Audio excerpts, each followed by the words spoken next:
नमस्कार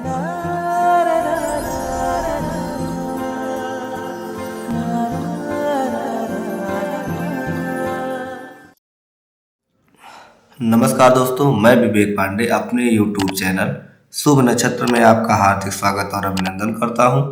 अगर आप अपनी कुंडली का विश्लेषण कराना चाहते हैं, कुंडली का मिलान या मुहूर्त की जानकारी चाहते हैं, तो नीचे स्क्रीन पर दिए गए नंबर पे आप संपर्क कर सकते हैं।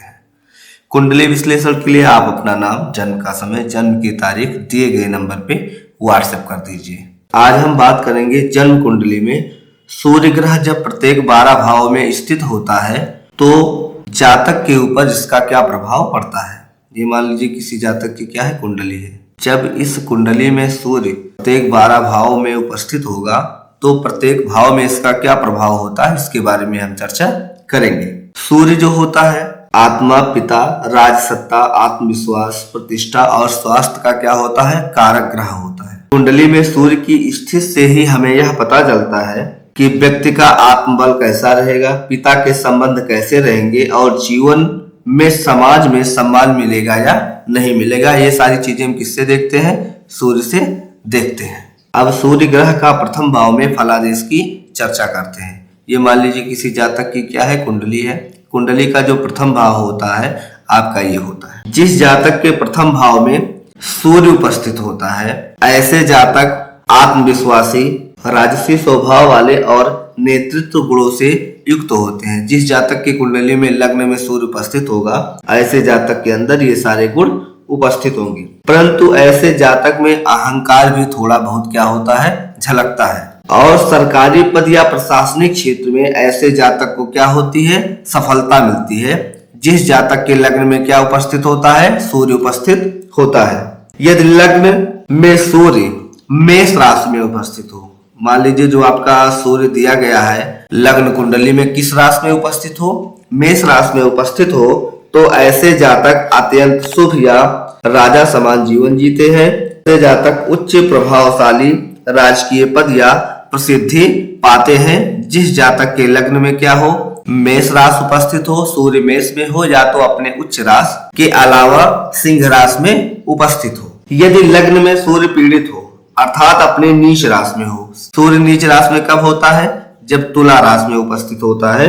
तो जब सूर्य अपने नीच राशि अर्थात तुला में उपस्थित होता है तो ऐसे जातक को कभी कभी सिर, आंख से संबंधित समस्याएं देता है। ऐसे जातक को अपने अहंकार के कारण हानि होता है। सूर्य का जो उच्च राशि होती है वो कौन सी आपकी होती है, मेष होती है। और जो आपका स्वाग्रही होता है कौन सा होता है, सिंह राशि होता है। इसमें अगर आपका सूर्य उपस्थित है तो अच्छा फल देगा। वहीं पे अगर नीच या क्रूर ग्रहों की दृष्टि में है, प्रथम भाव के जो कारकत्व होंगे उसको बिगाड़ेगा अर्थात पीड़ित करेगा। अब बात करते हैं द्वितीय भाव की। यदि किसी जातक के कुंडली के द्वितीय भाव में सूर्य उपस्थित होता है तो ऐसे जातक की वाणी में क्या होती है, मधुरता होती है। और जातक की वाणी में क्या होता है, अधिकार या प्रभाव दिखाई देता है।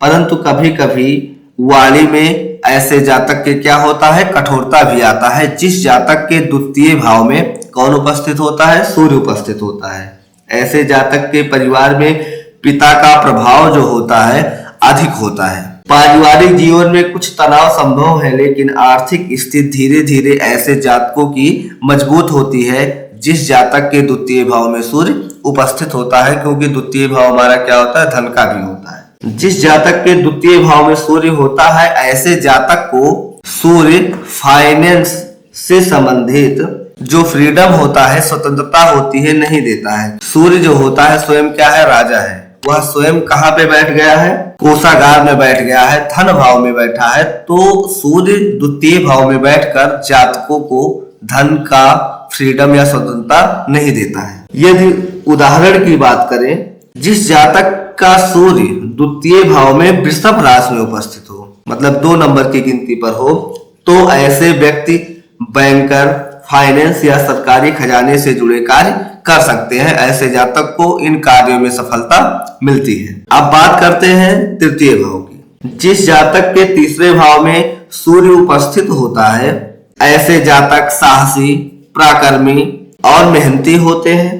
ऐसे जातकों को भाइयों से सहयोग भी मिलती है और ऐसे व्यक्ति जोखिम लेने से डरते नहीं है, क्योंकि तृतीय भाव हमारा क्या है, साहस का है, पराक्रम का है। तो जब सूर्य तृतीय भाव में बैठेगा तो ऐसा व्यक्ति क्या होगा, साहसी होगा, निर्णय या जोखिम लेने से डरेगा नहीं। ऐसे जातक मीडिया, लेखन या डिफेंस में क्या करते हैं, सफलता प्राप्त कर सकते हैं। अगर किसी भी जातक के तृतीय भाव में क्या उपस्थित हो, आपका सूर्य उपस्थित हो। यदि यह सूर्य मिथुन राशि में अर्थात 3 नंबर की गिनती पर उपस्थित हो तो ऐसे व्यक्ति मेहनत से नाम कमाते हैं और ऐसे जातक पुलिस, प्रशासन, सेना या प्रशासनिक क्षेत्र में क्या करते हैं, सफलता पाते हैं। यदि किसी भी जातक के तृतीय भाव में मिथुन राशि उपस्थित हो और साथ ही कौन हो, सूर्य उपस्थित हो। अब बात करते हैं चतुर्थ भाव की। जिस जातक के चतुर्थ भाव में सूर्य उपस्थित होता है, ऐसे जातक का पिता से भावनात्मक दूरी होती है, परंतु भूमि, भवन, वाहन का सुख ऐसे जातकों को मिलता है। ऐसे जातक के माता का जो स्वास्थ्य होता है ठीक नहीं रहता है, परंतु सरकारी प्रॉपर्टी या जमीन से लाभ की संभावना ऐसे जातक को होती है। यदि उदाहरण की बात करें, यदि सूर्य आपका चतुर्थ भाव में कर्क राशि में उपस्थित हो तो यह बहुत ही शुभ माना जाता है। ऐसे जातक राजनीति में अच्छा नाम कमाते हैं, अर्थात राजनेता बन सकते हैं। जिस जातक के चतुर्थ भाव में सूर्य हो और कर्क राशि में उपस्थित हो। अब बात करते हैं पंचम भाव की। जिस जातक के पंचम भाव में सूर्य उपस्थित होता है, ऐसे जातक बुद्धिमान, शिक्षित, रचनात्मक और उच्च पद प्राप्त करते हैं। ऐसे जातक को संतान से बाधा या दूरी भी मिल सकती है और शिक्षा या प्रशासन से जुड़ी सफलता ऐसे जातकों को मिलती है। यदि सूर्य आपके पंचम भाव में सिंह राशि अर्थात 5 नंबर की गिनती पर उपस्थित हो तो ऐसे व्यक्ति राजनीति या प्रशासन में आगे बढ़ते हैं। जिस जातक के पंचम भाव में कौन उपस्थित हो, सूर्य उपस्थित हो।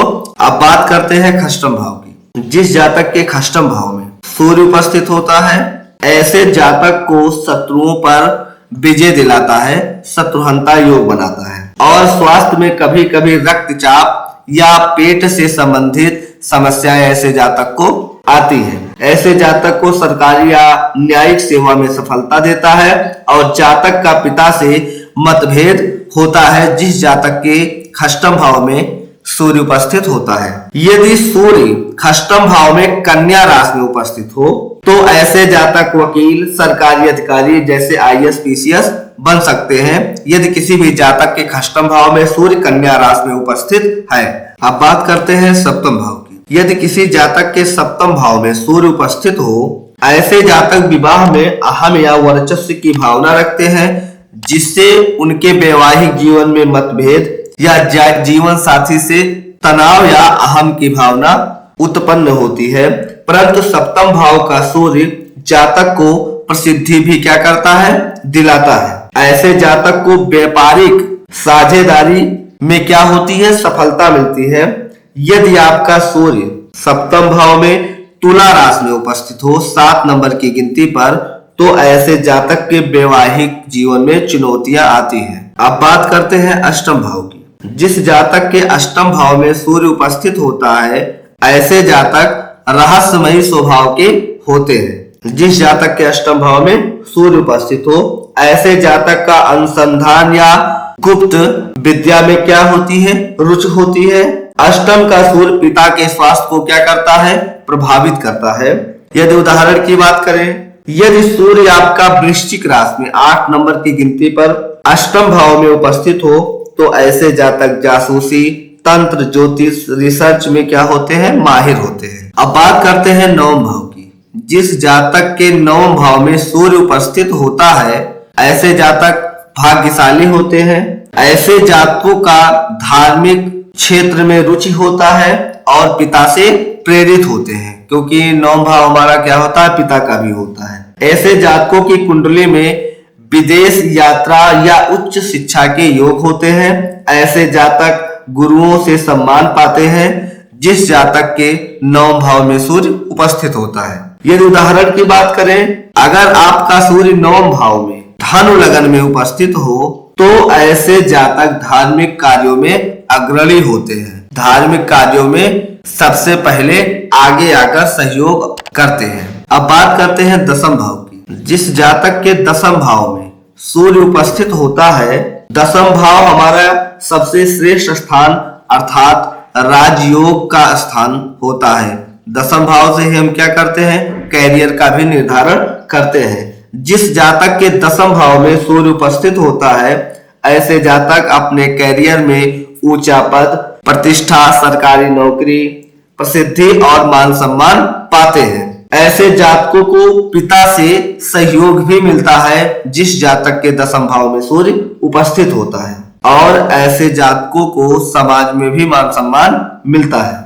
यदि सूर्य आपका दसम भाव में मकर राशि में उपस्थित हो अर्थात 10 नंबर की गिनती पर उपस्थित हो, तो ऐसे व्यक्ति प्रशासन, नेता, अधिकारी हो सकते हैं। अब बात करते हैं एकादश भाव की। जिस जातक के एकादश भाव में सूर्य उपस्थित होता है, ऐसे जातकों की कुंडली में लाभ और आय के अच्छे योग होते हैं। ऐसे जातकों का उच्च पदस्थ लोगों से मित्रता होने के भी चांस रहते हैं और सामाजिक प्रतिष्ठा व व्यक्ति का नेटवर्क मजबूत होता है जिस जातक के एकादश भाव में सूर्य उपस्थित होता है। ऐसे जातकों का आय भी अच्छा होता है और समय समय पे लाभ भी अच्छा मिलता है। उदाहरण की बात करें तो जिस जातक के एकादश भाव में सूर्य कुंभ राशि में उपस्थित होता है, ऐसे जातक सामाजिक सेवी या नेटवर्किंग से लाभ कमाते हैं। मतलब ऐसे जातकों का जो आय होता है, लाभ होता है, वो समाज से या ऑनलाइन प्रक्रिया के द्वारा क्या होता है, मिलता है। अब बात करते हैं द्वादश भाव की, 12वें भाव की। जिस जातक के द्वादश भाव में सूर्य उपस्थित होता है, ऐसे जातकों को विदेश यात्रा या विदेश में बसने का योग भी होता है। ऐसे जातक विदेश में धन कमाने के लिए जाते हैं, लेकिन वहां पे सेटल भी हो सकते हैं। ऐसे जातक खर्च अधिक करते हैं और ऐसे जातकों को नींद की समस्याएं व नेत्र से संबंधित समस्या आ सकती है। ऐसे जातकों का आत्मिक उन्नति और ध्यान योग में रुझान होता है। उदाहरण की बात करें तो जिस जातक का सूर्य द्वादश भाव में उपस्थित होता है, ऐसे व्यक्ति आध्यात्मिक और अंतर्मुखी होते हैं। सामान्यतः यदि सूर्य ग्रह की बात करें, सूर्य जो होता है 12वें भाव में क्या होता है, उसका प्रभाव अलग होता है। जब सूर्य शुभ स्थिति में होता है तो व्यक्ति को राजसी जीवन, शुभ स्थिति का मतलब क्या है, स्वाग्रही हो जाए या अपनी उच्च राशि में हो जाए, या सूर्य क्या हो, मित्र राशि के साथ में या युति में हो, तो ऐसे व्यक्ति को राजसी जीवन, आत्मविश्वास और सम्मान देता है। ऐसे जातकों का जो व्यय होता है, खर्च बहुत कम होता है। ध्यान योग में ऐसे जातकों का क्या होता है, अधिक रुझान रहता है। यही सूर्य यदि अशुभ अर्थात पीड़ित हो, अपनी नीच राशि में उपस्थित हो, तुला राशि में, तो ऐसे जातकों का पिता से मतभेद हो सकता है। ऐसे जातकों के स्वास्थ्य संबंधित समस्याएं आती हैं। सूर्य को मजबूत करने के लिए प्रतिदिन सूर्य नमस्कार, आदित्य हृदय स्रोत और तांबे के लोटे में जल अर्पण करना क्या होता है, शुभ होता है। यदि किसी जातक का सूर्य क्या हो, पीड़ित हो, नीच का हो, अस्त हो, तो ऐसे जातक आदित्य हृदय स्रोत का पाठ करें।